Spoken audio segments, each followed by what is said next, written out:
Hello, my name is Peter Bringy, pastor at Covenant Family Church, also a husband and father. We're expecting our fourth child in September. And bring that up because I'm going to talk a little bit about fatherhood.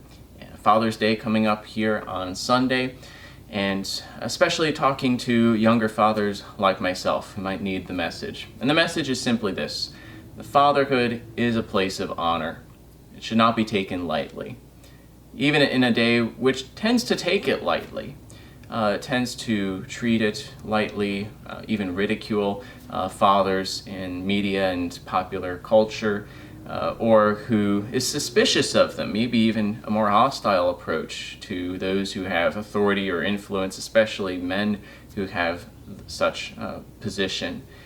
And a society which treats them lightly, for example, also in the abortion debate, which is certainly unjust to the unborn children who are deprived of life, but also to fathers who are treated as if they had no interest, no say, no opinion on their unborn children.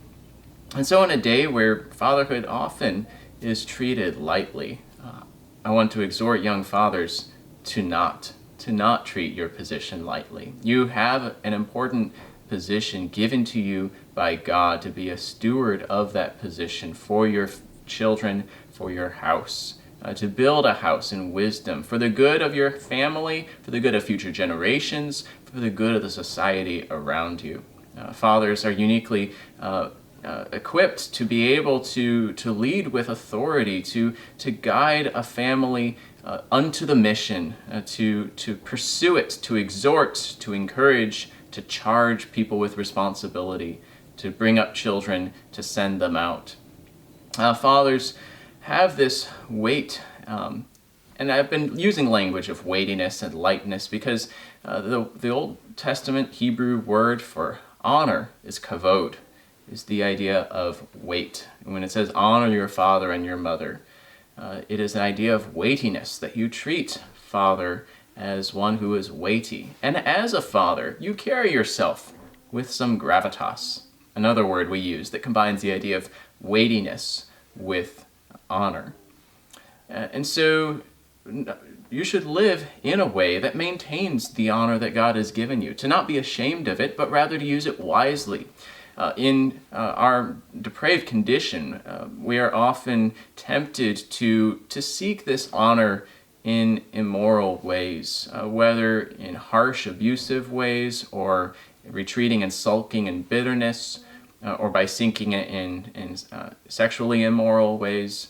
But rather, God through Christ redeems us from such things, that we might walk in dignity, that we might pursue our tasks in uprightness and wisdom. For example, Titus chapter 2 gives instructions to older men and younger men, older women, younger women.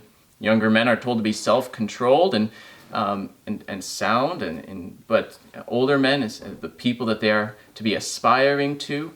That position older men are told to live in a way that is sober-minded, a way that is not frivolous, one that takes things with wisdom and weightiness. There might be occasions for laughter, but not to be drunk, rather either literally with wine or metaphorically. It also tells them to be dignified. It tells them to be self-controlled, to have mastery of oneself. That's probably given to the young men in particular, because it's often where this starts, to have mastery over oneself as a way that befits those who have positions of influence and authority. It also tells them to be sound in faith, to be sound in love, to be sound in steadfastness. So this is someone that you can regard as trustworthy, who is faithful, who is looking out for others, and who is solid, who is not blown about. And so that's the type of man you want to be as a father. You want to be someone who is dignified, who is sound, who is steadfast, who is a person that your family can look to, and who can call them to accomplish the mission before you. So that's my brief message, young fathers, here on Father's Day. Don't let society convince you that your position is not what God has said it is, that it is a place of honor and dignity and importance, and that you should carry it out with confidence that God in Christ through faith is equipping you for this task. And so to not be ashamed of this position, but to do it, carry it out, fulfilling your duties to others for the good of those who are around you, for the good of your household and your community.